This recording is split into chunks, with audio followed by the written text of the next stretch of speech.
May gabi ibay, manihapon ta. Karon ang atong panihapon kay pork and chicken steam rice topping. So inyong makita karon nga naghiwa ko sa bombay ug ahos. Ato ning gipino ang atong mga lamas kay para mo complement sa steam rice topping nato. Kung anong specific nga pork and chicken ang atong steam rice tungod kay allergic ko og shrimp. Ganahan mo nga i-shrimp ang inyong steam rice topping, pwede nyo sagulan. So while naghiwa, we catch up ta mga bay. Musta naman mo? Ako o kami, okay ra. Naminyo na. Nagsugod di ay ta as podcast or YouTube topic and discussion channel. Pero nahunong tungod sa bagyong Odette ug nag-RTO na sa office. Kamo, kamusta naman mo? Comment sa inyong status karon o mag-share ra gud ta.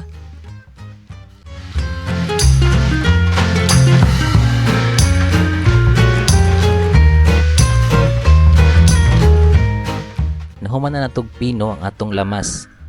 So, usa po day sa atong ingredients sa atong steam rice topping kay kaning mixed veggies. So, kaning mixed veggies mapalit na ni sa inyong mga suking mall. Magsugod na taghiwa sa atong pork. Ang akong gigamit diring kay pork belly tungod kay nipis siya, dali i-slice pina steam rice topping ug accessible ra sa atong mga suking merkado ug suking mall. Ang ato ding chicken kay giboil na nako. Wala na ako na video ang pag-prepare pero ang lamas ato kay luya, peppercorns ug asin. Actually, pwede ra mo gamit og chicken cubes tinigisa ninyo ang chicken kuyog sa pork. Pero since available man namo ang pag-boil, ako na lang gi-boil para mas dali ug para mas lami. Bitaw mga bay, 4 years usa ko naka-decide mo balik sa pag-YouTube. 4 years tungod kay na-busy na sa work, sa pag-ayos sa mga na-damage sa bagyo o pagplano sa wedding o marriage. Nawala sad sa akong mind ang kaninga page tungod kay nawala sad ang time na mo na mag-discuss kung unsa nga topic ang amo hisgutan ni Queenie. Early January lang ko naka-decide nga mobalik sa pag-YouTube, pero nag-formulate pa lang ko kung unsa akong content o concept. Ug tungod kay kada gabi man ko magluto sa among panihapon, naka-decide ko nga mao ni ako'y content. Mag-food vlogger na ko ba?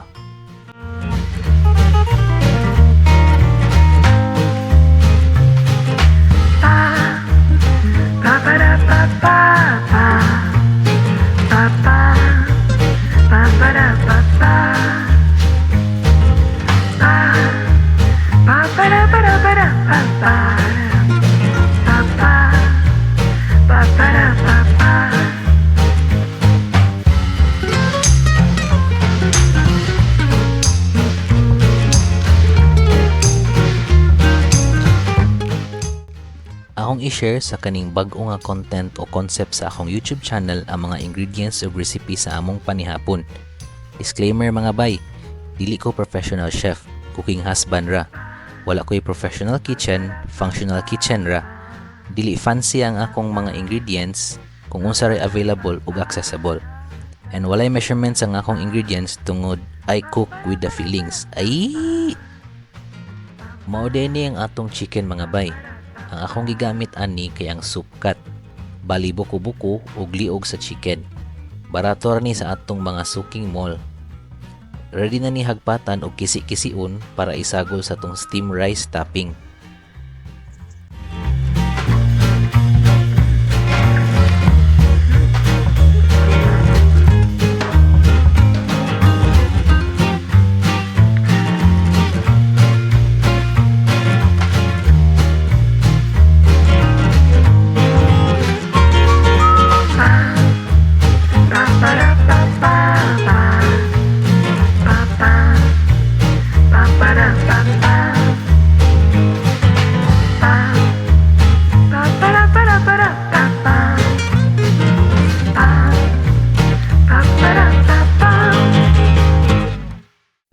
Mintras naghagpat ta sa atong manok nga perting inita, chika sa ta. Ang akong chika karon kay wala di ay mi sa among previous company.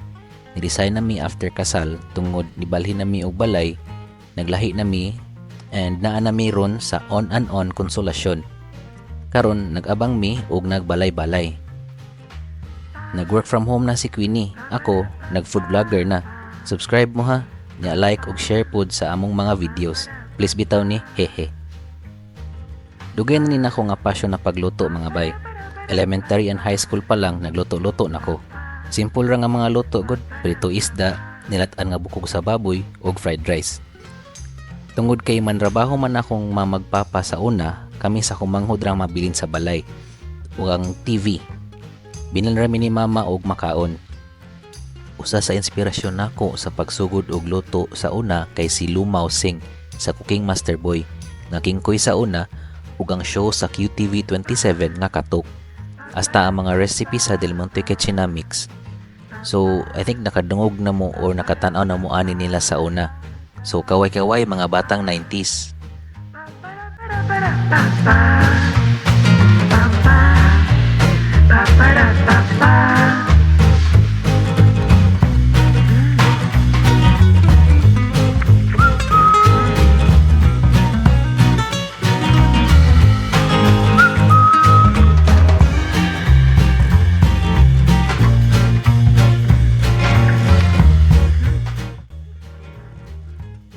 Karon nahuman na jud nato og kisi-kisi og hagpat atong manok. Perting inita di ani kay bagong boil. Niya sa sunod nato nga pan kay magsugod na ta og gisa. Nara, magsugod na tag gisa. So ang wok giutungtong na nako ug gion na nako ang stove. Magbutang na ta og mantika, then i-next nato ang baboy. Kung ano akong giuna ug butang ang atong pork o giasinan kay para magmantika siya o ma-release ang iyang moisture o tubig. Ini human natog paggawas sa moisture sa pork, ato na ibutang atong mga lamas, ang atong ahos ug bombay.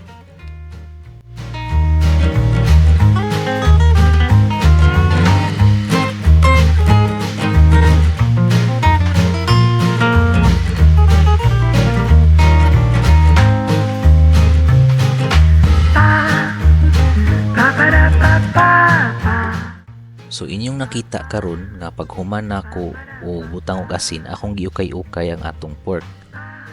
Aton lang ipaabuton nga mo brown o sa sunod nga transition brown na siya. Tara, ni brown na. Ako dayon gibutang ang atong chicken stock. Katuning gibukalan sa atong chicken soup kat ganina.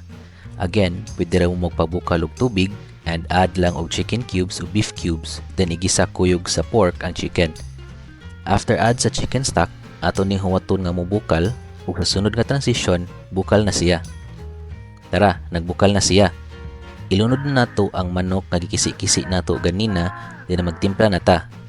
Una, soy sauce, salt, pepper ug yam-yam or MSG. After pabukalon nato, i-add nato ang mixed veggies and huwaton nga mo-boil.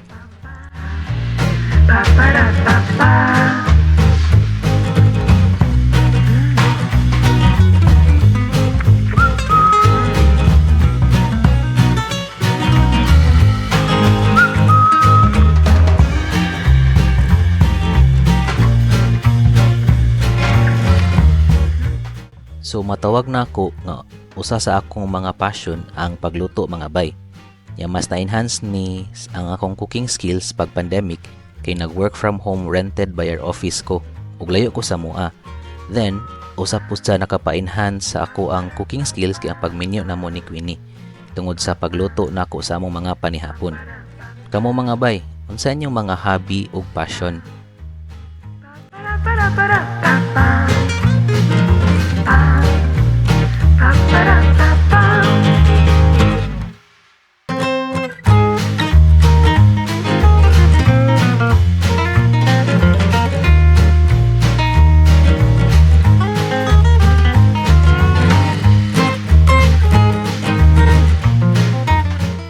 Ka-boil, and if ni-reduce na ang sabaw, magtimpla na ta og slurry, cornstarch and water mixture para mulapot ang sauce. Pero ang akong gibuhat kay nagkuha ra ko gamay sa atong sabaw para wala na tay additional liquid nga i-add. After mag-add og slurry, ato ni-add ang sesame oil. Essential ni ang sesame oil sa steamed rice topping. Mao ni naghatag sa iyang aroma as steamed rice topping. Then gamay nga bukal and then manihapon na ta.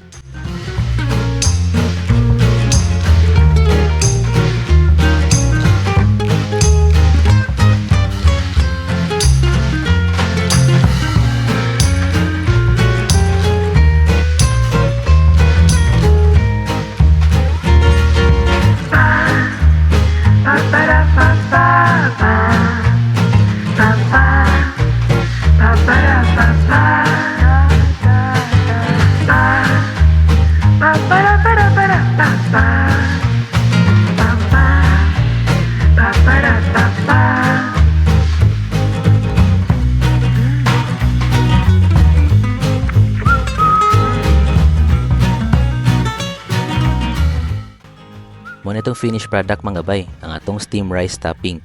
Salamat sa pagtanaw. Share, like, and subscribe niya mo ha. Hantod sa sunod pa ni hapon mga bay. Paalam!